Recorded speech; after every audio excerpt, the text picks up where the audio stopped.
I'm Cllr Maureen Chalmers, COSLA's Community Wellbeing Spokesperson and co-chair of the Equally Safe Joint Strategic Board, along with the Scottish Government's Minister for Equality's Cllr Stewart. I'm delighted to welcome you to this 16 Days Spotlight webinar on women's political representation. This event is part of a national series developed by the National Violence Against Women Network for the 16 Days of Activism against gender-based violence across Scotland. Today's discussions will contribute to the ongoing delivery of the Equally Safe strategy, co-owned by COSLA and the Scottish Government. The Equally Safe strategy is Scotland's approach to preventing and eradicating violence against women and girls. A key objective is to ensure equal access to power and resources for both women and men, which is essential for a society where women and girls can thrive as equal citizens, free from violence and abuse stemming from systemic inequality. Promoting gender equality in all areas of life, social, cultural, economic and political, is crucial. Supporting women's leadership and participation in decision-making processes at all levels is a vital part of our broader effort to address the underlying attitudes and systems that perpetuate gender inequality. Our event will explore the connection between enhancing women's political representation and addressing violence against women and girls in Scotland, highlight the impact of violence against women and girls and barriers to political participation for women and girls, showcase good practices in Scotland that improve electoral representation and support women in politics, and emphasise that tackling violence against women and girls is everyone's responsibility, encouraging collaboration. You represent a broad range of stakeholders from various sectors, systems and services. This diversity is crucial because eradicating and preventing gender-based violence is everyone's responsibility, and collaboration is key. Before I introduce our first speaker today, please be reminded that the usual protocols apply for online meeting. Please keep your microphone muted unless you're speaking, and use your electronic hand if you wish to contribute. You're encouraged to use the chat function and to respond to and engage with today's activity with the respect and care I know you're committed to. We have a lot to get through. It's a really packed agenda, but please feel free to take breaks when you need to. Thank you for being here and for your commitment to this vital work. Let's make today's discussions impactful and meaningful. Thank you, Councillor Chalmers. Total joy to be here and to be in community with people that care about this vitally important issue. My name's Hannah, I'm the Chief Exec of Cllr, and I love my job. I really do. I'm the lucky woman that gets to spend time with awesome, cool, fantastic women in their communities who want to claim political power. And we're going to do all we can to help them do that. And we do it with joy and affirmation. We are here to motivate, support and equip women to stand for elected office, and we want to help them thrive once they're there. We added that bit to our mission statement a couple of years ago, and I feel like potentially we have extended the life cycle of our organisation by an extra 50 years, but we take on the challenge of taking down the patriarchy within Scotland's political spaces. So let me just break that down, what we actually do. We need more women in elected government. We currently have just 35% of councillors in Scotland are women. And whilst we made quite positive progress in the last Scottish Parliament election, now we have 45% there. We're not confident that those numbers are going to hold up at the next election coming round. So really, we're just seeing women sit at this low number of a third in all political spaces. However you organise the statistics, roughly women are a third of candidates, a third of those in office. And it's just not good enough when we make up 51% of the population. So we're a tiny team, but what we're working to do is demystify the political journey for women. And we've done that by breaking down the experience into different stages, and we're providing community, training, support and sisterhood at each of those stages. So the very beginning bit is political literacy. We really should be learning this in schools, and we do some bits within modern studies, but we really don't believe that that's comprehensive enough. And so many women come to us realizing that they just have huge gaps in their knowledge and understanding about how democracy works. What's the difference between council and what a devolved government? So where does Holyrood hold power that Westminster has devolved, and vice versa? There's so much complexity to it. So we're holding a safe space where women can access all the fundamental information that they might need at the very beginning, and then understanding what routes to political power there might be for them. The next phase is then when women decide that they want to get a little bit more involved. What might that mean? That might mean leading a campaign in your local community and considering a future as an independent councillor, not going down the political party route, but really becoming a representative in your local community. That might well be leading a campaign to get a zebra crossing installed near the local school, or improving the green spaces in your local area. Fundamentally, those campaigns are connected to what's important to you. So again, we're supporting women to identify those issues and to really support them to understand how that can lead forward in community and political leadership.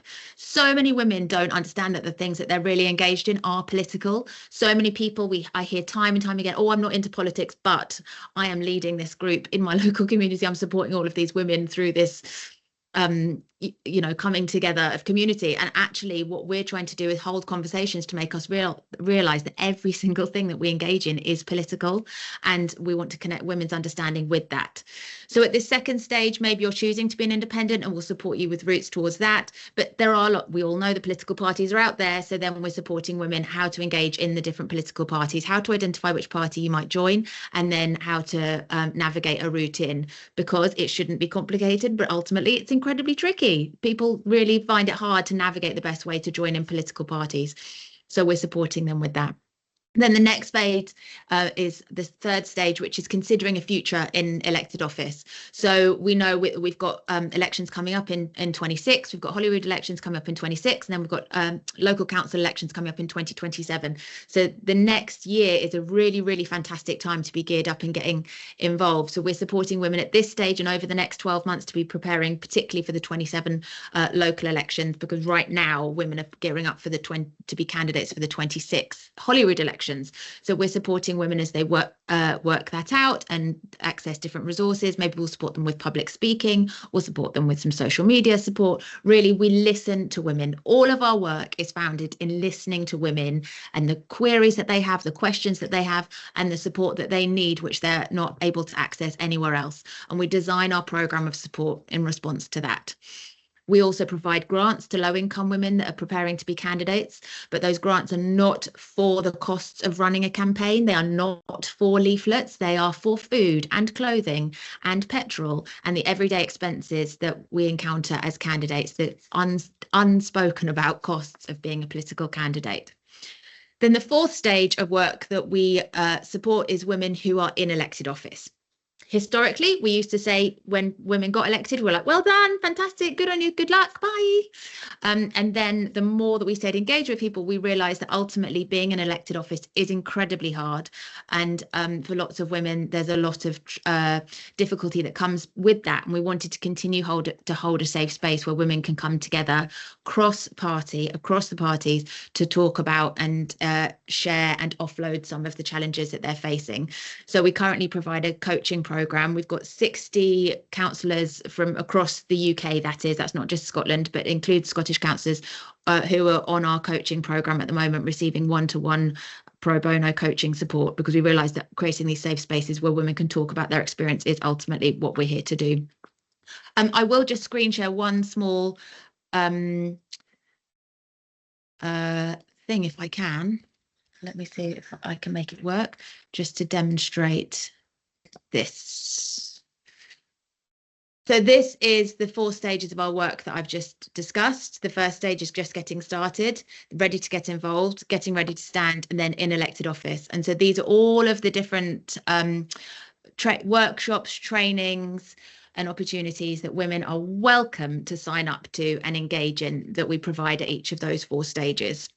Everything is free. We don't expect any payment. We just hold a strong value system that we ask that anybody that's joining in our activity enters it with a compassionate mind and open-heartedness and an understanding that women coming together across the political spectrum, the challenges that come with that, but extending that compassion to each other, and in holding that safe space, we really believe that there's a lot of value in bringing women together across the political spectrum at these different stages of their journey, particularly as you move towards elected office. And if you are in the political party system, which lots of people are, that's a time when you end up in this very small bubble, when those that you're speaking to are only within your political party community, shall we say. Actually, there's a real depth and richness to talking to others and being in community with others at similar stages of their journey, but perhaps in different political spaces. So we also, having listened to women for the past 7 years at all these different stages and continue to respond to their needs and understand how we can best support them and collaborate with the structures that are in place. We're working closely with COSLA to work out how we can take the lessons that we've learned in listening to women and contribute them to COSLA's strategic direction in supporting women councillors and encouraging the next generation of councillors. We were starting to be quite interested in the system of oppression that exists. That means that we only have a third of women in these spaces. It's all very well us continuing to support women into these roles, but if they're having a really challenging time whilst they're there, which so many are, we have to question what is our responsibility and ethical journey in supporting women at that point. So over the past 18 months, we've been doing a deeper piece of work, which has been really looking at all of the different barriers to entry. If I'm totally honest, I get tired of talking about the barriers to political power for women. I don't want to talk about the barriers. I want to talk about the opportunities. I want to talk about the pathways forward. But we have to be honest that there are a lot of barriers that are in place, which is why we don't have enough women in place. So we started to work with our partners, particularly with Engender, but we've really brought together loads of different organisations across the sector to talk about this. And my question was, where are the barriers written down? I wanted to make sure that if I was talking to women in our community, that in honouring their experiences, I could see, we understand that this is the experience, this represents the structural systemic challenge over here. I wanted to ensure that those women's experiences weren't going to waste. So we started to collaborate across the sector, and it became clear that nowhere had totally articulated all of the barriers in one place. So we did that work. We brought together loads of people that I see in this room came together with us to examine that. And we got to a point where we currently have 47 barriers listed that are in the way for women's political participation. Now, if you also look through every single one of those with a racial lens, with a low economic lens, I'm sure that number would exceed 100, but we're working with this framework of 47 barriers. But the reason why we were looking at that is because we wanted to look at the solutions. And so together with a whole range of partners, we've been really trying to identify what are all of the different things that fundamentally need to change so that women can have a more positive time whilst they're stepping into political power, and they really can thrive whilst they're there. Now, I'm going to share something, but I don't expect you to actually be able to read it, but I just want to quickly glance at it, that we've created this outline of what we need to do, and we've identified 8 different areas, which you can see briefly here. I can't zoom in. I thought I might be able to zoom in. I can't, I'm sorry. But this identifies that the areas where we need to make progress are in data and research, community networks, education and training, financial support and compensation, transparency and accountability, policies, legislations and quotas, media and advocacy, and normative standards. We can put all of the different barriers into those 8 areas. And similarly, they also fit within a whole stream of them are the responsibility of political parties. Political parties have a huge amount to do in each of those 8 areas, particularly around the culture of political party and the processes within those political parties. And a whole stream of those areas also are reflected within our political institutions.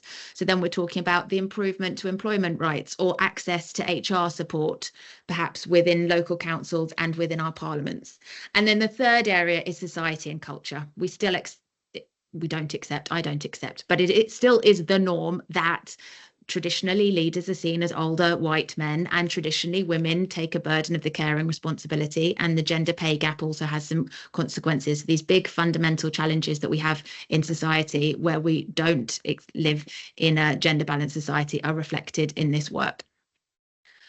So I know that was hard to read, and we'll share a link to the full report afterwards so that you can have a look at that in depth.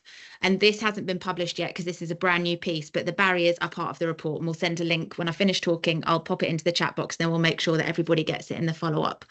But I guess I wanted to share that piece with you as external shopfront, we are a place for women to come and have their questions answered and receive support as they're going on their political journey. But as part of this conversation, I wanted to really share that there's this deeper work happening, and we're connecting with those across the sector. I have to really give a huge shout out to Engender, who have been our complete partners in that and have really shared all of the workload. And the reason why we're doing this is because right now, if you ask me, how is the situation for women?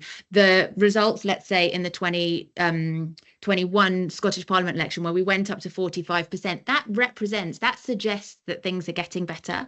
But actually, if you broke down and you examined the situation through every single one of those 47 barriers, then we had a way of monitoring progress in each of those 47 areas. I'm sad to say I think we'd be actually going backwards, but currently the only measure of progress is looking at the percentage of women in elected office, and that doesn't tell the full story at all. So we're keen over the next few years to continue to collaborate with all of our partners and continue to develop this work. And I'd really like to see that ultimately this becomes an accountability framework, that we have these 45 different areas that we can assess and monitor each year to see whether we're making progress in all of the systemic challenges that exist around women's political participation. And so there's so much more to explore. There's so much more to do. We really want to continue to champion women in elected office. There's some absolutely fantastic women in councils, in Scottish Parliament, in Westminster that are representing Scotland. And there's so much more that can be done to support them in those spaces so that they really can thrive. We absolutely know we can't do it alone, but we want to play our small role in doing that and really value being part of this conversation. But if you know others, women in your community, friends, family members that you think should be stepping forward for elected office, then this is a perfect time for them to be engaging with the elections coming up over the next few years. This is an excellent time for people to be joining in political parties if they haven't been done so already, for them to be engaging in community campaigns to consider a future as an independent. And we really, really want to be part of the system of support that helps those women on that journey. My name's Hannah Brisbane and I work at Engender. For those of you who maybe don't know us, we are a feminist policy and advocacy organisation in Scotland. We've been around for about 30 years, working across a range of areas. I specifically lead on our Delivering Equally Safe project, which is focused on embedding primary prevention into all areas of public policy. We also have our Equal Representation project, which aims to create a Scotland where our elected representatives truly reflect the diversity of our population, and that's headed up by my colleague Jessie Duncan, who works closely with Hannah at Cllr and some of you on the call today as well. Unfortunately, Jessie couldn't be here this morning, so she very kindly agreed to let me take this slot to tell you more about how women's representation links to the work that I do on preventing violence against women. Excuse me, I've got a bit of a sore throat this morning, so I apologise if I have to cough a few times throughout this. So I realise there's a mix of people on the call today, and I'm sure many of you are already familiar with this concept of primary prevention. But for those of you less sure, primary prevention is basically a term borrowed from the world of public health that refers to stopping a problem or a disease from ever occurring in the first place. And this is different to secondary and tertiary prevention strategies, which deal with issues after they've already happened and are kind of closer to things like early intervention approaches. So in public health terms, an example of a primary prevention strategy would be the vaccines that we get when we're younger. Not only do these stop us as individuals from ever getting certain illnesses, they also reduce the prevalence of these illnesses in society and eventually lead to their eradication. And it's that same strategy that we want to apply to violence against women, so that we stop it from getting the chance to occur, we're reducing it, and eventually we're eradicating it once and for all. And the way we do this is by tackling the root cause of this violence, which is gender inequality. And unfortunately, as many of you will all be aware, gender inequality is alive and well in Scotland today, with women still having less access to power and decision making, money and resources, and respect across different settings, be it in our homes, in our workplaces, or even in our public spaces. And it's this inequality that is ultimately enabling violence against women. And as you can see from the diagram here, this violence is also causing inequality, creating a vicious cycle effect. And it's also important that we recognise that inequality is further compounded by intersecting inequalities and systems of oppression, such as racism and ableism, to name only a couple. And this means that for many marginalised women, they are at a much greater risk of this violence. And at the same time, they also face additional barriers to getting support or justice when they experience it. So it is only by addressing this inequality and the harmful norms and structures that are sustaining it that we can stop this violence before it gets a chance to occur.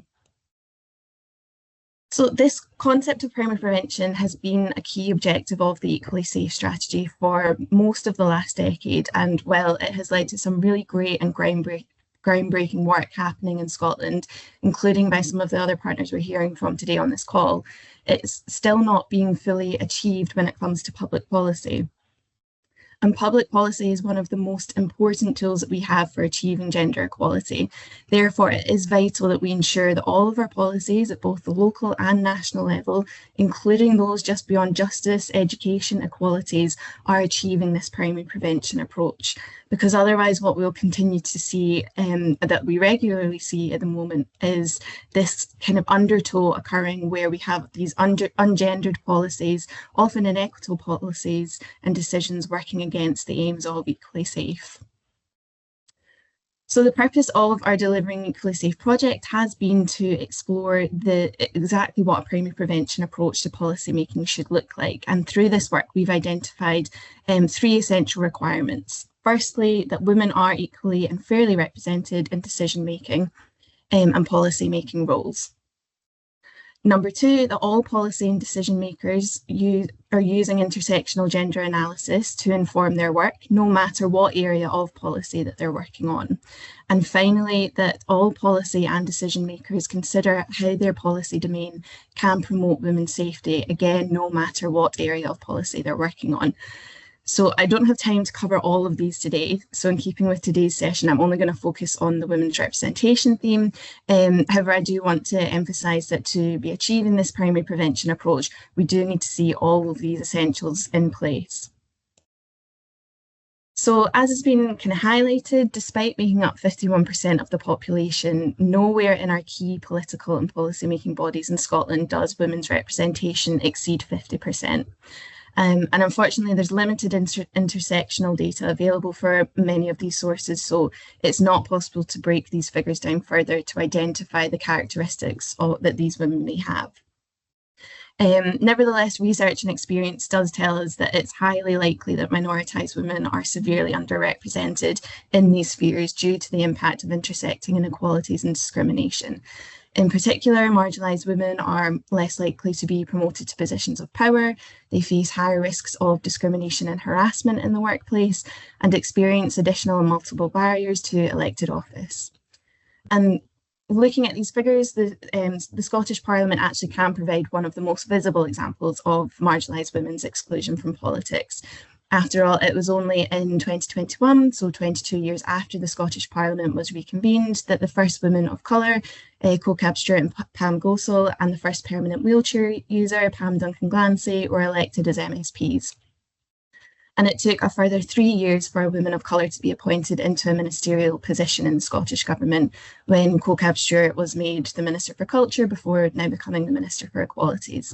So of course, this progress in women's representation is absolutely to be celebrated, but we should acknowledge that these particular wins took 2 decades to achieve, and many groups of women remain woefully underrepresented in Hollywood even still.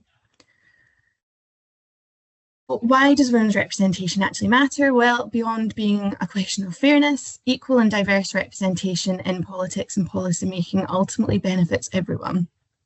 Global evidence shows that women in politics more often than men prioritise women's interests, including violence against women, as well as issues that benefit society's most vulnerable, such as healthcare, social security and education. And again, the Scottish Parliament can give us a nice visible example of this happening. So for most of the 20th century, violence that took place in the context of a relationship and behind closed doors was considered to be a private matter rather than a crime. However, for the newly convened Scottish Parliament in 1999, violence against women was one of its first and most urgent priorities. And within the first session of the Scottish Parliament, There were 4 debates on domestic abuse, the cross-party group on men's violence was established, and in 2000 the Scottish Government, then Scottish Executive, published a national strategy on addressing domestic abuse, the only one in the UK at the time to recognise the disproportionate impact that this abuse has on women and define it as a consequence of gender inequality. So feminist scholars looking back at this time argue that this prioritisation of gender-based violence was due in part to women's increased representation as parliamentarians and ministers in the Scottish Parliament. And I should note that also that another major part of that was also the role that feminist campaigners and women's organisations played in getting VAWG on the agenda. But as you can see here, women made up about 37% in the of newly elected MSPs in 1999. Now, that may seem quite low by our standards today, but was high in the context of women's historically low representation across the UK at the time. And as you can see from the other pie chart here, just 17% of Scottish MPs were women at that time. And in fact, looking at 1999, in just one day, more women had been elected to the Scottish Parliament than had been elected to represent Scotland in the House of Commons since 1918. Now, this prioritisation of violence against women was certainly to be welcomed. However, we need to acknowledge that not everyone had equal access to shaping the government's action on this issue. And to inform the national strategy that I mentioned, a group had been set up made up of government officials, actors from the public sector and representatives from mainstream VAWG organisations. However, initially no specialist BME women's organisation was invited to join. And to remind you, this was a time when there were no BME women in the Scottish Parliament. Now, this was corrected latterly when an organisation supporting BME women was invited to join that group. However, by that point, the group had already agreed upon the definition of domestic abuse that was to be used in the national strategy. And for BME organisations, the definition was felt to be too narrow to adequately capture the experiences of the women that they were supporting, whose experiences of violence were made more complex and affected by their gender as well as their race. And while an addendum was included in the 2000 strategy, in an attempt to alleviate some of those concerns, representatives from BME organisations felt that this only served to sideline violence against BME women and treat it more as an afterthought rather than a central issue. And I don't include this example to be shaming anyone or calling anyone from that time out, rather just I'm trying to highlight the importance of improving marginalised women's access to power and decision making when we're talking about increasing women's representation. So it's also important to note that getting more women in the door is not the end of the story, and Hannah kind of alluded to this in her remarks as well. So while it's certainly useful, getting more women into politics and policy-making positions is not enough on its own to guarantee their equal access to respect, opportunities, pay and safety in the workplace. And research has shown that different configurations of political arenas have an impact on women's ability to be participating and articulating their concerns and experiences in decision-making processes. And this concept of deep structure has been used to describe the ways inequality and discriminatory norms can manifest themselves in different organisations. And these include norms and attitudes that have become so normalised in organisational cultures that they may be invisible to many of the people within them. So these are things like the unwritten rules that help us to explain why research in the UK shows that women are expected to do more non-work tasks in the workplace, such as organising away days or coordinating the birthday and leaving cards in the office, or why women are also shown to be 3 times more likely to be asked to make a cup of tea than their male colleagues. These norms represent the most pervasive barrier to achieving equality, but they're also sometimes the most hardest to name. And I've put some examples on this slide of some of the attitudes that you may have come across in your own organisations or others when working particularly in equality and violence against women's spaces. And these types of norms and attitudes are especially concerning for women in politics, as they can prevent women from getting to participate equally in decision-making and policy-making. And as we know, women's perspectives are vital for helping us to create those more equitable policies that move us closer to achieving gender equality and preventing violence against women. And we saw a live example of the impact of these norms play out during the COVID-19 pandemic, when women's perspectives were routinely missing from advice and decisions being made, particularly by the UK government. So former top civil servant Helen McNamara's evidence to the COVID-19 inquiry gives an indication of the toxic culture that existed within Number 10.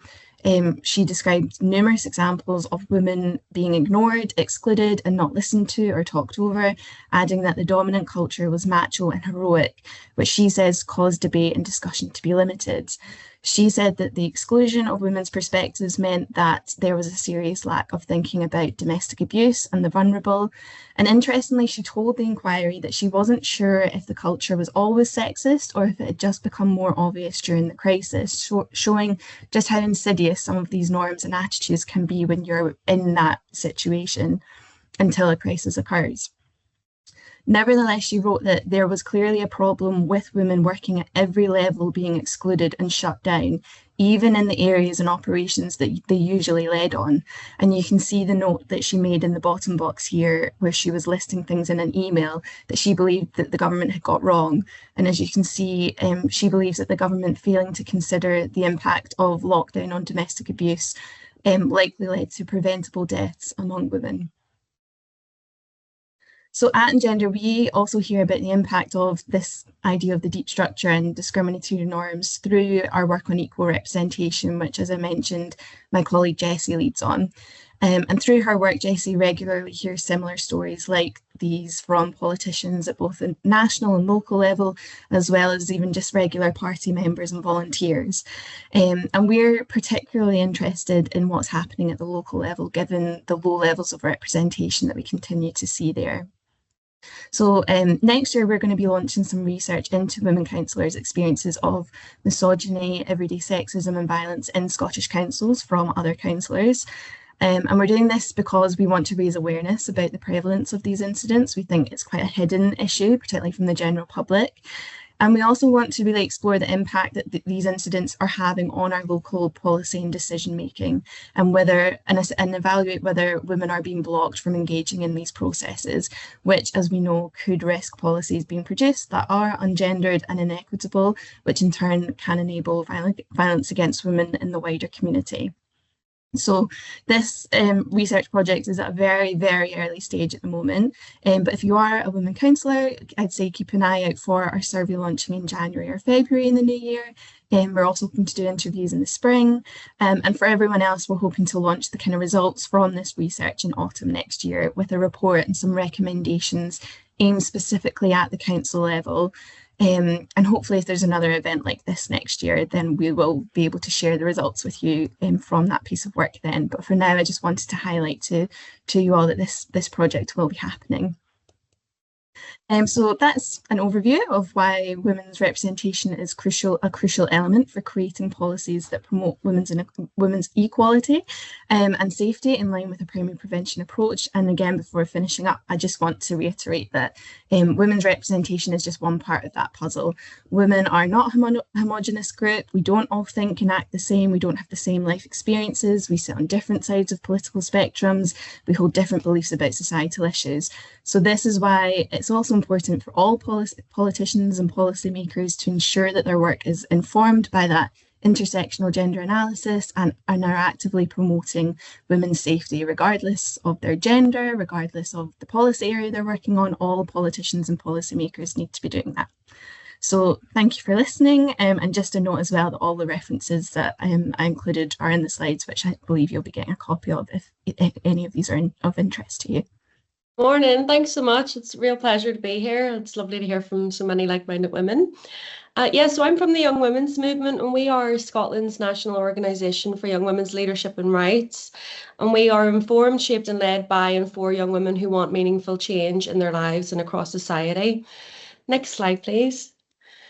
So our Young Women Lead programme supports young women to make real change at local and national levels while developing their leadership skills, their knowledge and their confidence.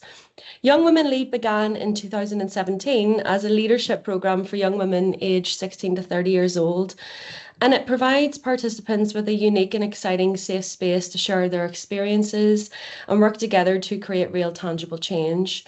So initially operating on a national level within the Scottish Parliament, it has evolved over time into regional programmes across Scotland and then went back to Parliament recently this year. So there has been 127 young women leaders since 2017. And they have researched a wide range of topics that interest them, from the prevalence of sexual harassment in Scottish schools to young women's participation in sport and feminist town planning in urban centres. Next slide, please. So this year, the young women leaders looked at democratic wellbeing, and this encompasses the voice that we have in public life and decisions that affect us. It is made up of the ways we are able to have this voice and how our voice is meaningfully heard and used by people in power. So the phrase democratic wellbeing was coined by Carnegie UK in 2022. And according to Carnegie, democratic well-being is an intrinsic aspect of collective well-being, the well-being of our local community and the well-being of society as a whole. Having democratic well-being for young women and girls means that they can live complete and fulfilling lives, both offline and online, have equal opportunities, rights and resources to thrive and hold decision makers accountable, get involved in democracy, for example, through voting or standing in local or national elections, and trust that they are fully represented in all aspects of their life, from local and national politics to education and the justice system. Next slide, please. So using Carnegie UK's research on how we can measure democratic wellbeing, Young Women Lead 2024 focused on democratic wellbeing for young women in Scotland through these three key themes. So they investigated trust in society. Do young women feel like they're being listened to by their elected representatives? They discussed participatory democracy. So can young women get involved in democracy? And if so, how can they? And finally, they looked at online behaviours. How do young women use digital technology, and are they safe online? Next slide, please. So in group discussions, the young women leaders discussed the following questions in relation to participatory democracy. So they discussed, how young women can get involved in democracy. Why is equal representation in politics important? And returning to the barriers that Hannah mentioned earlier, what barriers do young women face in entering politics? And the group learned that women's political participation improves decision-making, as has already been mentioned by Hannah from Engender. UN Women found that women's involvement in politics impacts decision-making in a positive way, with examples including better childcare in Norway and more drinking water projects in India.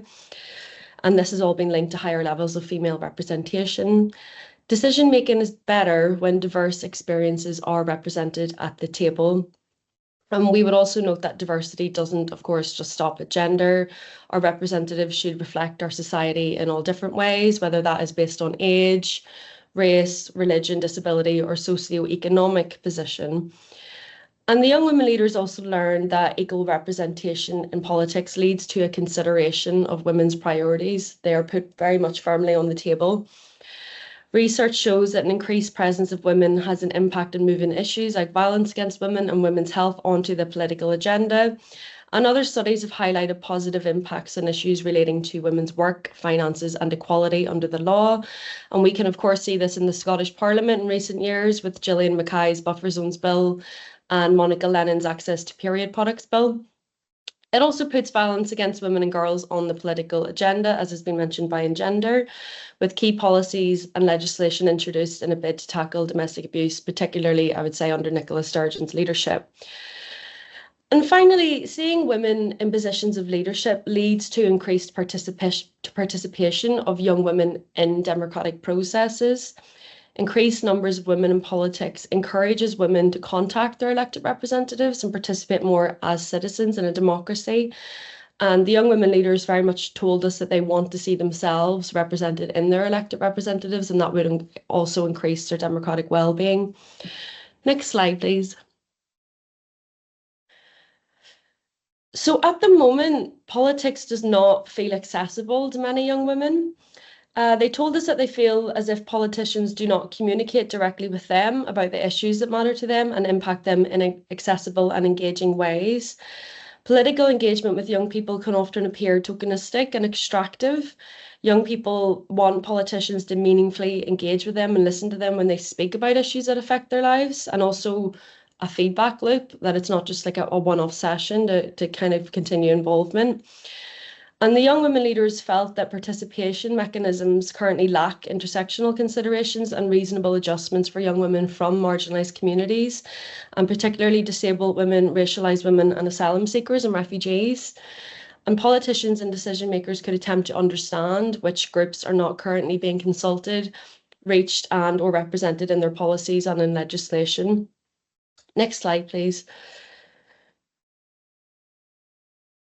Young women also told us that the lack of accessible opportunities to get involved, make decisions or challenge the political system outside of voting leads to a deep sense of mistrust.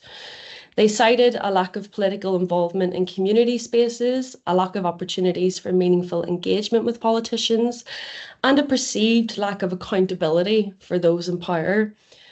So decision makers don't tend to meet young women where they're at, both physically and in terms of their knowledge and their understanding. And this has created a deep sense of mistrust amongst young people and how they view other people in positions of power. The bureaucracy of government and parliament in general means that many young women feel that it's just too big of a system to meaningfully change. Young women just told us that they don't trust politicians to work in their best interests at all times. They feel as if there isn't a sufficient feedback loop for young women to express their opinions or actually see active steps to make real change. And this year, the young women did tell us the Parliament does feel like too big a system to be able to have a tangible impact on. And some young women even told us that they have decided not to vote due to this level of disillusionment and a belief that nothing will change. We were, however, told that bringing the Young Women Lead programme into Parliament has demystified it, and they do feel like as if their voice matters and if they belong in that space. So we think it's really important to demystify the political process for young people to make them be able to imagine themselves within that space. And finally, harassment and misogynistic abuse is a real barrier to young women engaging in politics.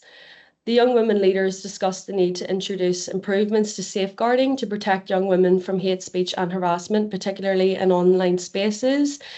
They want politicians and political parties to prioritise a culture that centres this digital wellbeing for political candidates, ensuring that women feel safe online and are able to access and benefit from engaging in these digital spaces. We all know that, women politicians face a high level of scrutiny, and they ask that parties deal with that effectively and swiftly and take it really seriously for what it is. And a perceived lack of accountability mechanisms puts young women off entering politics. They told us that accountability in politics sometimes appears performative for the media, for the public, and that people in power don't really experience the appropriate consequences for their negative actions or their behaviours. Young women have more trust in community groups where there is a will to include, listen to and make decisions in the best interests of women in the community.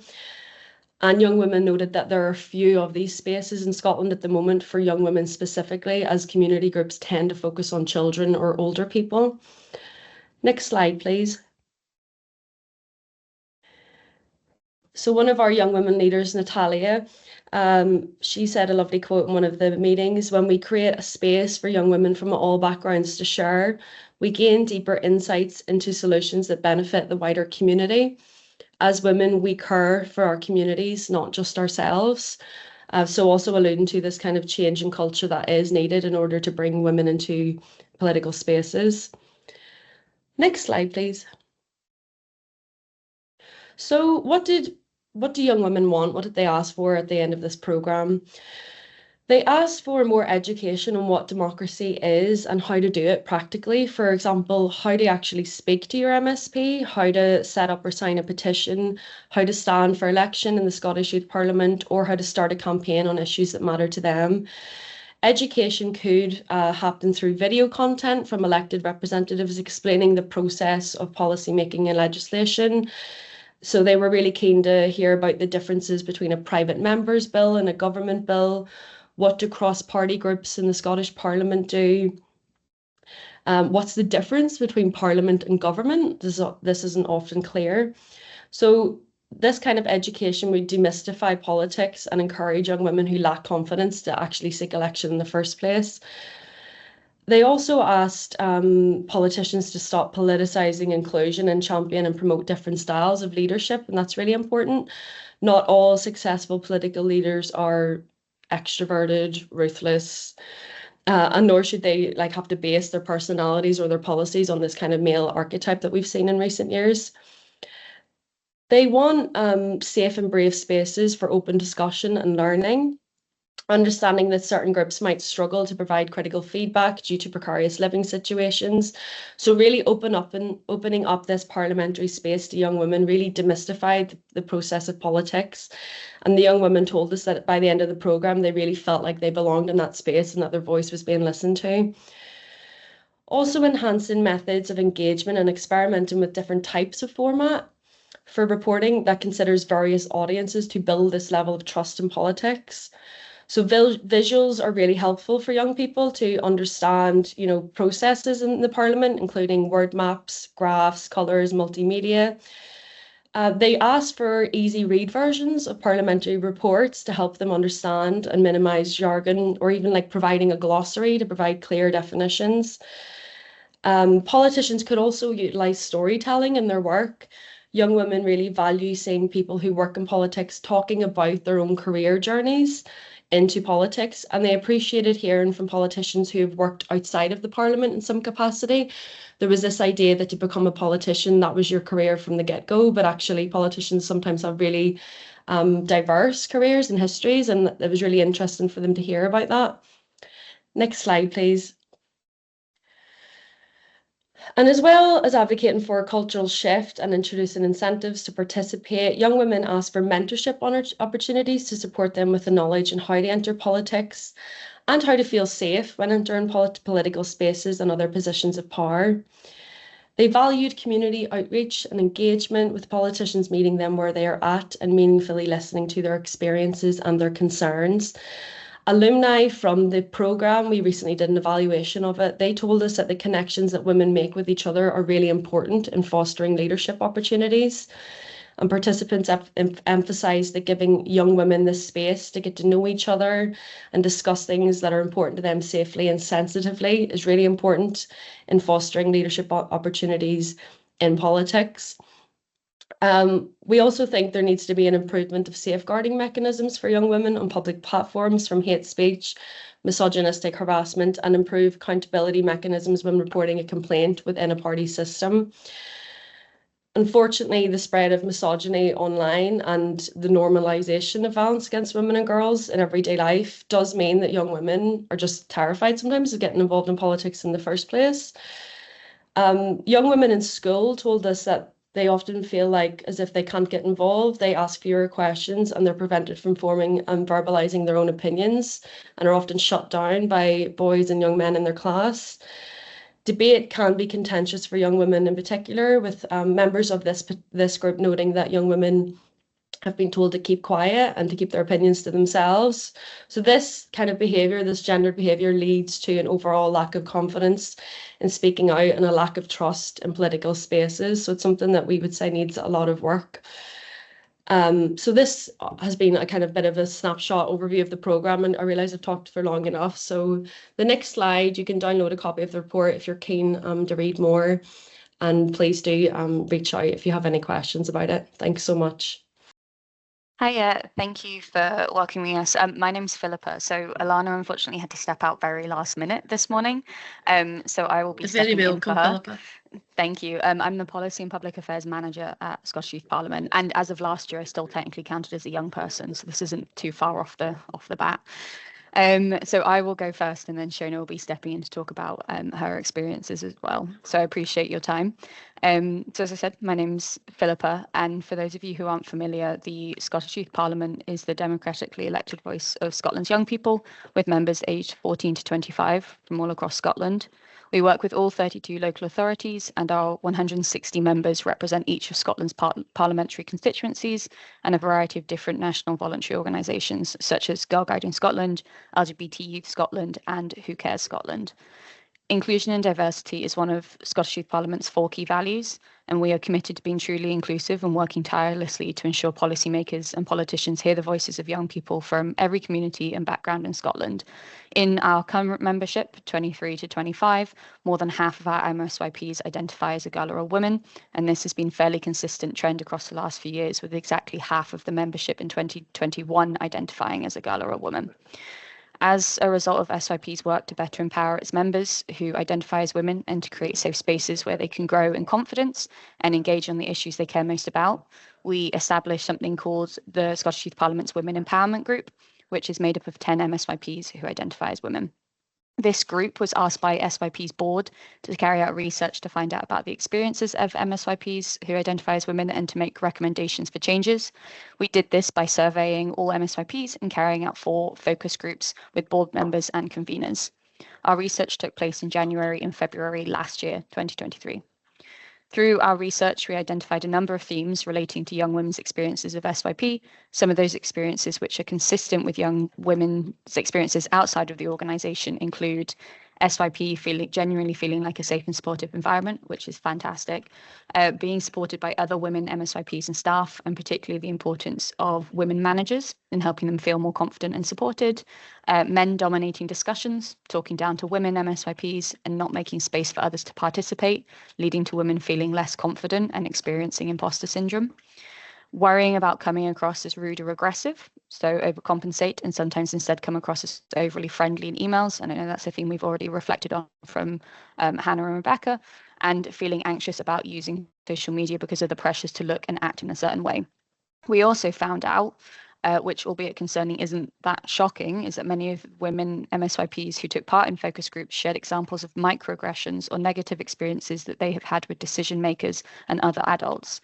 In particular, many shared examples of decision makers focusing more and giving more credit to male MSYPs. Our women MSYPs felt they weren't always taken seriously, which led to anxiety about engaging with decision makers and other adults outside of SYP. From this, the group made a series of recommendations to the SYP board. There were 26 in total, but I'm highlighting a few of the key ones below, which we have continued to build on within the organisation, and we hope have had a direct and positive impact on the experiences of our members. So we set up spaces for MSYPs who identify as women to come together at least every 1 to 2 months to discuss their experiences, share issues, get to know each other and chat. These should be informal spaces, but with support from a woman staff member who can act on any issues or concerns. We make sure workshop facilitators, including staff, board members, conveners and deputy conveners, are confident in creating an inclusive space for everyone. We review all SYP policies and processes through a feminist lens to ensure these policies and processes do not, albeit unintentionally, discriminate against certain groups.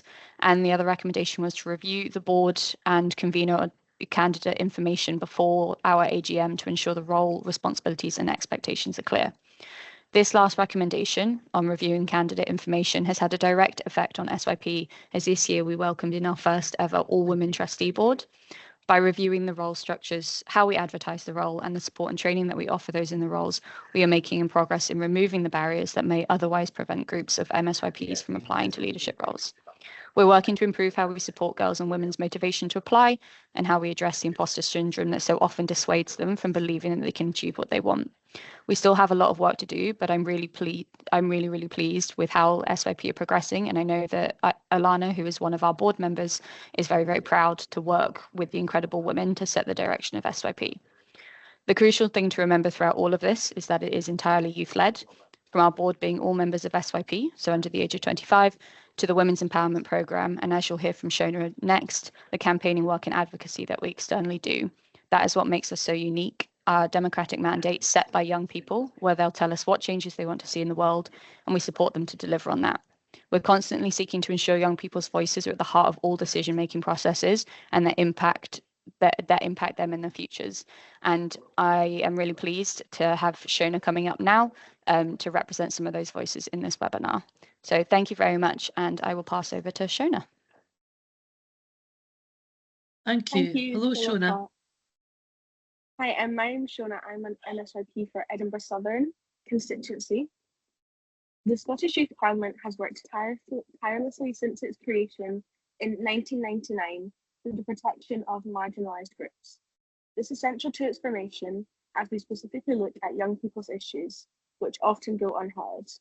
A key part of our democratic processes in the organisation are members' motions. These are propositions by our elected members which are voted on by the whole membership, following consultation with young people across Scotland. There are so many examples of members' motions passed which address women's equality. In most recent years, motions such as eliminating gender-based violence in public areas, ensuring a feminist approach to town planning, and recognising and protecting against femicide in Scots law have all passed.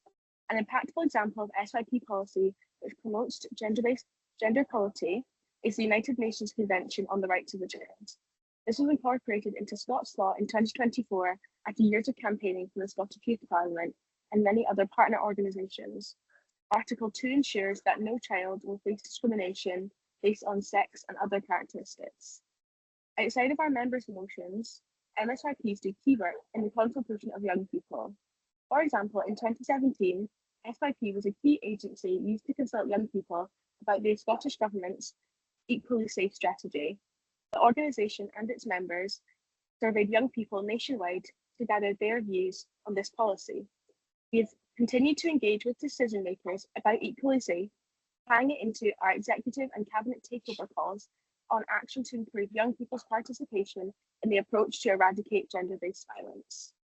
In 2023, the Scottish Government asked the Scottish Youth Parliament's Justice Committee, which is my committee, to consult young people for their views on the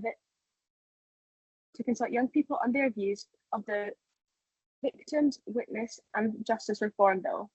Young people were generally supportive of this legislation, however had some concerns about its implementation. They wanted to ensure that the safeguards in the bill were properly carried out by all courts across Scotland. This relates to gender-based violence as a whole, as young people often participate in primary prevention programmes in school, however it can be carried out with varying degrees of effectiveness. Another key part of the Scottish Youth Parliament is our national campaigns. These are 3 key issues which are voted on and chosen every 2 years. Our national campaigns are chosen through an entirely youth-led process, and we consulted with over 4,000 young people before selecting them in 2024-26. Our campaigns aim to end gender-based violence. Then the campaign group was created, which I and several other MSYPs are a member of, to work on this issue and ensure it is entirely youth-led. We then got to design the shape of the campaign and what goals we wish to achieve. As a group, we chose the campaign priority of making misogyny a hate crime. We regularly meet each month to discuss and work on our goals. We then asked by the Scottish Government to design a campaign training for SYP members at the Scottish Parliament, particularly young people, in talking about gender-based violence and help build their understanding of what it means and how they can be involved in ending it. Our event was sponsored by the Minister for Equalities and co-chaired by Laura Thompson from Zero Tolerance. We led group discussions on 2 specific questions. 1, how can we tackle the root causes of gender-based violence and create a Scotland free from gender-based violence and misogynistic behaviour by 2049? And 2, how can we ensure that the approaches taken to end gender-based violence and misogynistic behaviour in Scotland are informed by and responsive to the views and experiences of people from different communities across Scotland? The environment was so supportive and collaborative, and we had many perspectives on the same issue. The session was so insightful as I heard so many points of view I'd never considered before. It became clear how much young people value an intersectional approach to gender-based violence, including cultural and religious sensitivities, and how gender-based violence affects communities differently in Scotland, from urban to rural areas. We spoke about the importance of not demonising boys and men in the conversation and including them in the solution to gender-based violence. We also spoke extensively about how school curricula could better address gender-based violence and the lack of positive role models for young boys. We concluded that primary prevention, which is particularly important for young people, is one of the most important ways to address gender-based violence against women and girls. We also wrote a motion for the Scottish Parliament to help inform the upcoming debate during the 16 Days of Activism on Thursday. Our motion is: the Scottish Youth Parliament celebrates the successful launch of one of its campaigns to end gender-based violence and urges that a system-wide and intersectional approach be taken to tackle gender-based violence. This would involve decision makers, the Scottish Parliament, youth groups, places of work and study, and people from different communities across Scotland. We call on the Scottish Parliament to take action to ensure that Scotland is free of gender-based violence and misogynistic behaviour by 2049. noting that current legislation and government action has not adequately tackled the issue. In my time as an MSYP, I've seen how so much of our organisation values women's empowerment and feminist practices. Our goal of empowering marginalised groups is always improving. This principle can be taken to improve our work in the area of gender-based violence. If any organisation would like to partner with us to improve our work, we'd be more than grateful. Please get in touch if you can. Thank you very much.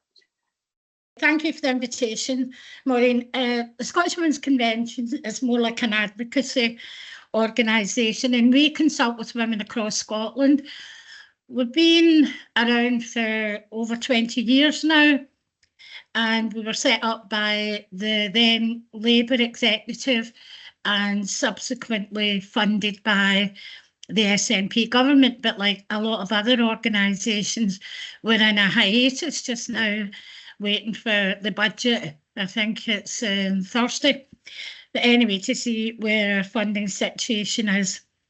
Now, the priorities that women across Scotland have told us about over recent times have been around health. And one of the topics that we managed to get raised for debate as a result of what women told us, got raised for debate in Scottish Parliament, was the menopause. And we've seen since that menopause policies come through in different organisations like local authorities, private employers. Economy, women are feeling the crunch, and we all know that. So poverty has raised its ugly head and is quite at the forefront of life in Scotland just now for many women and families. And poverty itself brings with it a whole lot of other problems.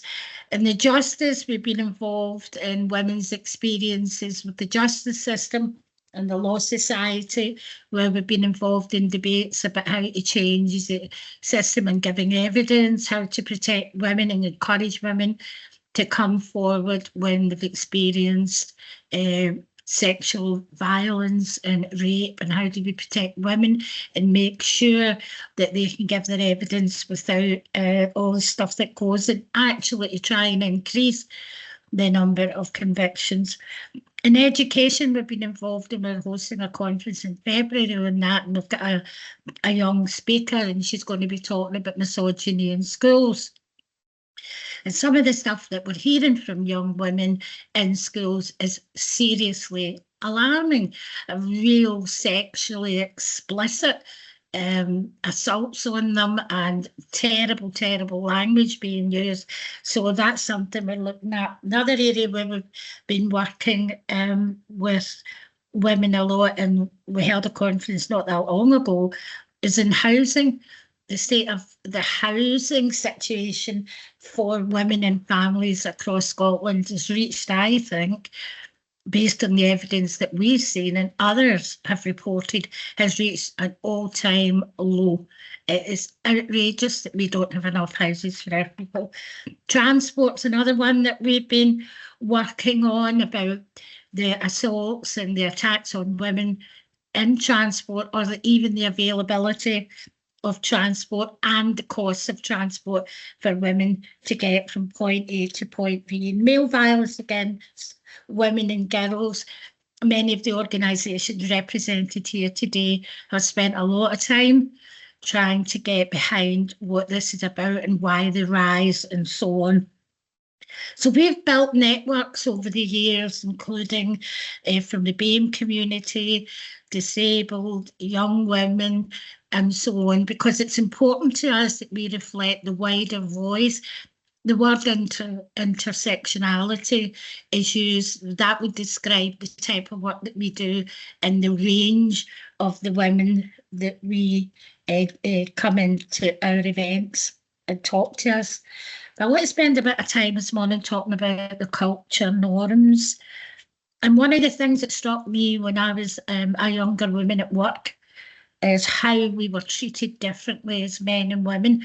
And this forums at school as well, what subjects the boys get, what subjects the girls get. And that was quite defined when I was young. I was put in classes to learn to knit and sew, and to this day. I still don't know how to do it, and I've never really wanted to. I'd have been better with a lump of wood than a bag of nails. Do you know what I mean? I'd rather make something that knitting and sewing wasn't for me and still isn't. But one of the things when I entered the world of work was really strange about how men and women were treated differently. And when you're a young woman, you're seen by the men as, you know, somebody they either fancy or they're chasing after you or they want to take you out and all of that. Do you know what I mean? And whereas young men are seen as somebody that are in their prime, they're young, they're heading off into this life of a career. They can actually think about a career where young women don't have that same expectations. And then as a young woman, as you get older and you go into this word expression that's been bandied about the media just now, you know, midlife and things like that, then you're seen as past it. But the equivalent male of a similar age is still in his prime. For some reason, they're still in their prime. And that affects people's judgment of you, affects how people think about you as a woman. And I had an absolute example when I worked in the Royal Bank of Scotland of where management team, all men, would meet every so often, every 3-6 months. It was a big office, and we had moved women, and it was predominantly women that worked there, but all the men were managers. Moved people around, women around, to get them experience in other jobs. And if you were moving towards like this job, you knew that when a promotion came along that you would be kind of next. That's the way it worked in those days. But if you got married, you went backwards because you were going to get pregnant. Now, whether we like it or not, these kind of views are still prevalent in a lot of male minds, and it's something that we need to knock in the head as quickly as we can. And we hear from women that come to our events that they still work. I was listening to Harriet Harman at the weekend, and she was talking about that whole older women thing as well, about how, you know, you're not meant to function, that somehow you've had a lobotomy if you've had a child. Total nonsense. And the example that's in the media just now, because we do hear a lot about misogyny, and one of the campaigns that we are supporting is to criminalise misogyny, because we've tried the carrot approach for a very long time. Let's talk to the men about the language they use to describe women and girls.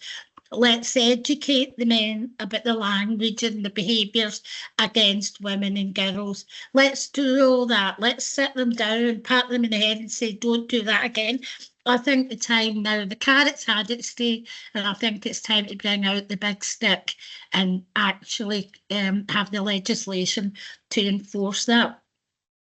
And Jess Phillips was on the news this morning, and she was saying that what she's campaigning for, and it looks like it will happen in the Prime Minister's speech this morning at some point or today, that they will legislate for these online stalkers to be named, so that if you as a woman are being stalked, because I can't believe myself just now that if you're being stalked online, you don't have the right to know who that is.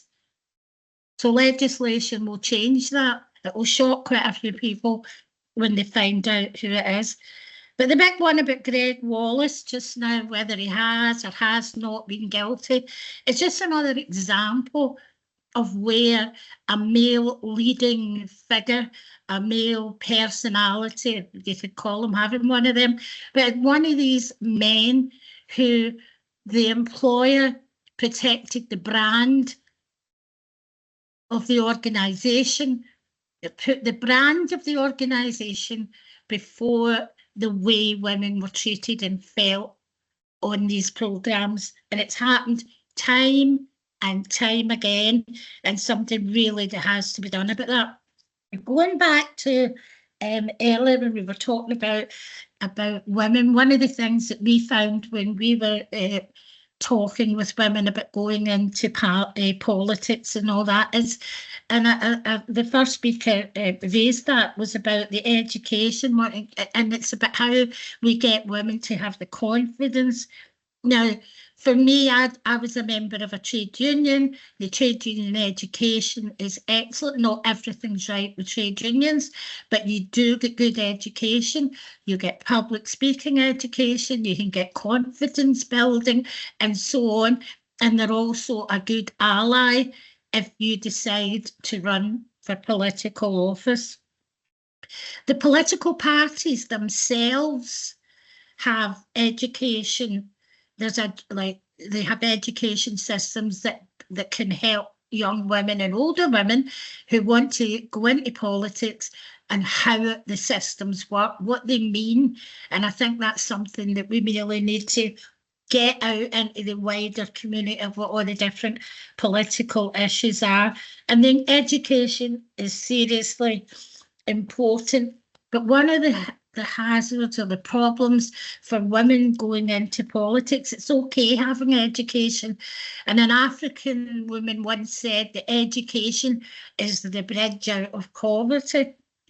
But actually childcare also needs to be taken into account. Too many of our women politicians can't take full part in political life because of their own childcare issues. So that is something I think political parties and government should take into account. Why can't a council like Glasgow City Council have a creche for its women and men?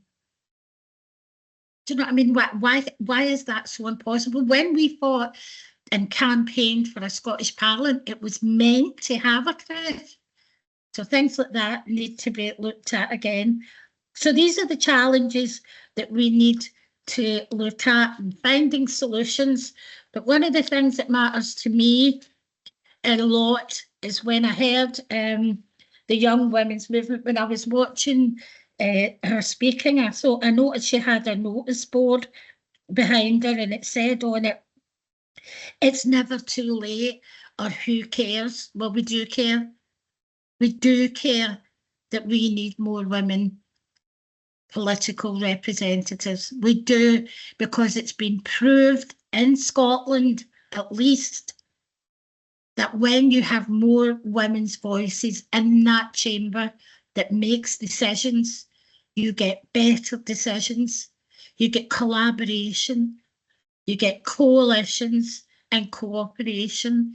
These are things that women do instinctively to reach a better solution for women. That's why we got the period poverty campaign that Monica Lennon kicked off. And there's been many examples over the last 20 years. But that's because women took the initiative across the political parties. Yes, they had to deal with some of the nonsense that came from the men. I mean, they almost had raiding parties coming over the border from England to steal the period products and nonsense like that. But that is important to remember, that when you go into a political position, you're there. You're not there for yourself. You're still a representative. It will be harder and is harder for women who are independent. There's no doubt about it. And I know that's a struggle. So yes, it does matter. It matters. And it matters that we get men as allies. But we have to be very careful about our allies. Let's, give them a thorough examination of their mind to check that they actually are going to do what they say. It's a very difficult thing to get a man to stand aside for a woman in an election or anything else. It's a really difficult thing. So we have to make sure our allies understand that their role is to be an ally to us, but to ensure that it's the women that come through. So yes, it matters. It absolutely matters. And we have the results in Scotland of seeing what actually happens when we get women in these positions. So for me, the work that we do is really important. I think it kind of it helps bring women through into these other areas where women are sorely underrepresented. It's not just in politics, it's across society, and that's the work that we will continue to do. So thank you for listening. So thank you again for inviting me along to speak today about improving workplace culture and practice and how that's integral to responding to gender inequality in the workplace and as well violence against women. So I'll share a bit about the work that we do with employers through Equally Safe at Work and some of the examples that we've seen through the years of working with employers of when positive changes have been made to workplace culture, what the impact has been on the workplace. So I'll just provide, I should also introduce myself. I'm Kelsey Smith. I'm the head of Equally Safe at Work at Close the Gap. So a bit about Close the Gap. If you're unfamiliar with us, we are Scotland's policy and advocacy organisation working on women's labour market equality. So we've been working for about 20 years on addressing the causes of the gender pay gap. And so we work with policymakers, employers, unions, all to look at different things related to women's inequality within the workplace. So things such as flexible working, skills, education, anything related to work. So one of our key pieces of work around employer engagement is Equally Safe at Work. And so this is an employer accreditation program that we developed in 2018 to support the local implementation of the Equally Safe strategy. So we first piloted the program with a group of councils between 2019 and 2020. And so there are 7 councils that we are working with. And since then, we've expanded the program to work with a number of other groups of councils, but we've also moved into working with NHS boards, other public bodies, and as well third sector organizations. So at the moment, we have 18 employers across all those sectors who have been accredited through the program. And we're currently working with another 15 employers at the moment to work towards both development and bronze tier accreditation. So the Equally Safe at Work was designed to provide a framework to employers on how to address violence against women in the workplace, because this is not often seen as a workplace issue. And we often find that in terms of employment practices, that employers are less aware of that link, that critical link between gender equality and violence against women. So this is something we've been trying to address through Equally Safe at Work. And so one of the standards of the Equally Safe at Work program is workplace culture. And so this looks at how organizations can create an inclusive workplace culture that prioritizes advancing gender equality. And so within the workplace culture standard of the program, we look at how it can constrain women in the workplace and how this manifests in a number of different ways. So we often hear workplace culture described as the water that we swim in, and it's not something that you can see. And so it's quite hard for employers to understand what it means and how it's impacting on staff, but also on what they can actually do to address it. So we know that workplace culture is shaped by a range of factors, including social norms, historical employment practices, and then also the values and behaviors of leaders and employees. And so we know that workplace culture that doesn't feel inclusive to women can manifest in a number of different ways, including having less access to learning and development opportunities, feeling out of the loop because they're women. And this is often raised by LGBT women, disabled women, racially minoritized women, as well as pregnant women, as well being passed over for promotion. Ways we see this manifesting as also contributions not being as valued as those as male colleagues, being more likely to be working in a role that is below their skill level because of inflexible working practices or stereotypical assumptions about women's capabilities and interests. As well, we hear barriers being mistaken for someone who does a role that is more junior to the job that they actually do. And so these behaviors can influence individual practice, but this can also be built into the design of pay and grading systems. So where we see this is bias being brought into job evaluation schemes, for example. And so some of the themes related to workplace culture that come up quite often are around sexual harassment and sexism, lack of awareness around menopause and menstrual health, racism and discrimination. We hear quite a bit within NHS settings referring to people by their pay bands, which is ultimately undervaluing skills and experience. And so we know that workplace culture has a significant impact on sexism, racism, and other forms of discrimination in the workplace, but also how they're dealt with. And we know that in workplaces that assume that this isn't a problem for them, just because it isn't being reported doesn't mean that it's not happening. And so negative workplace cultures can create and sustain this environment where sexist, racist, and discriminatory comments are normalized. And it can also include harmful behaviors, which can be overt, but also often subtle. And when these behaviors aren't challenged, it sends a very strong signal to women that they don't matter. And it can create this toxic environment that everybody's working within. And so this is why as part of Equally Safe at Work, we work with employers to better understand how women are impacted by workplace cultures and negative workplace cultures, and to support employers to be open and curious about what is happening within their own organization, listening to what women are saying and figuring out what they can do to address that. So as part of Equally Safe at Work, employers are required to roll out a survey to all staff, looking at experiences of the workplace, but also capturing data on attitudes and behaviors towards gender equality. We also facilitate focus groups with women working in lower paid roles, to better understand what their experience of the workplace is, as we know that they're often omitted from discussions about their job roles and as well just the workplace in general. And so what we found from survey responses and focus groups over the past 5 years has been quite consistent. And so what we've been finding is that women highlight a number of reasons why they don't report violence against women. And this includes overcomplicated reporting processes, worrying about their line manager's response, feeling like it's not appropriate to bring up in a workplace setting. A number of women we've spoken to have shared that they've worried that their line manager will just say, "Oh, I don't have time to deal with this, get on with things." So just really alluding to that normalized behavior. Other barriers are having seen other colleagues or heard about other colleagues reporting and seeing how poorly it was handled, so that deterring them from wanting to come forward again. And as well, not knowing that there's actual support in the workplace that they can access. As well, from our findings, what we've heard is part-time workers highlighted that they felt they had to work extra hours to prove that they were pulling their weight.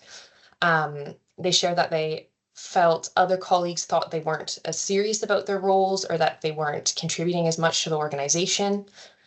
In the survey last year, we received responses from 2,380 staff from across councils across Scotland, or from the councils that we were working with, I should say. And almost 50% of respondents agreed or strongly agreed with a statement that it's difficult to get a promoted post if you work part-time, hybrid, or remotely. So we also hear that gender equality is not communicated as an organizational priority, and often workers are unaware what the workplace is doing to promote gender equality or to address violence against women. In the focus groups, I'd say it's maybe 99% of the time when we ask participants, do you know what your organization is doing to progress gender equality? They say they don't know, or they assume that the organization is doing nothing. So issues within how work is being communicated to those staff who aren't computer-based as well. And finally, we often hear that staff don't have access to equalities and diversity training, even though that they want it. And then as well, when we have heard from staff who have accessed that training, that they often find it to be quite basic and not tailored towards their own organization. So unsure about how to make some of that learning relevant to their employment context. And so as part of our work with employers through Equally Safe at Work, we support them to break down workplace culture into its constituent factors to better understand what can be done. And so we know that workplace culture develops at the intersection of policy, practice, and the norms and conventions of the workplace. Therefore, good quality, equality-proofed policies can influence and underpin a positive workplace culture. But if they're not implemented consistently, this can have the opposite effect. So a policy can be well written and be good quality, but if the design doesn't consider gender, it will perpetuate both unintended and intended gender inequalities. In addition to gender-sensitive employment practice or employment policies, the presence of more women, particularly in leadership roles, has been found to change workplace culture because sexism and sexual harassment is tolerated less. So increasing women's representation in management and senior roles is an essential step in tackling violence against women. Research has also found that including more racially minoritized women in senior leadership positions reduces the likelihood of other racially minoritized women experiencing harassment. So as well linked to the role of leaders, it's important that there's an organizational commitment to advancing gender equality and preventing violence against women, and as well ensuring that this is communicated to all staff. And so finally, as mentioned, staff across roles and departments are all part of the culture that is created within the workplace. And so this is why it's essential that capacity is built on key issues, including gender equality, violence against women, but also in responding to reports and disclosures of violence against women, sexual harassment, racial discrimination. And we know that it's critical to create that supportive environment in which staff feel able to come forward about violence against women. And this is required in building trust around the reporting process. And we've been hearing more and more about allyship and bystander training, or upstander training, I think some organizations call it, and as well champions initiatives. So it's it'll be interesting to see how this can all help in shifting cultures towards challenging sexist behaviors and those negative workplace cultures. So I thought I would end on some good practice examples that we've seen from some of the employers that we have been working with. So specifically some of the councils we've been working with over the past 5 years. And so focusing on one bit around commitment from the chief exec. We've seen this played out in a number of different ways in different councils. And so in one example, the chief exec joined the council's working group, which is required as part of the Equally Safe at Work programme.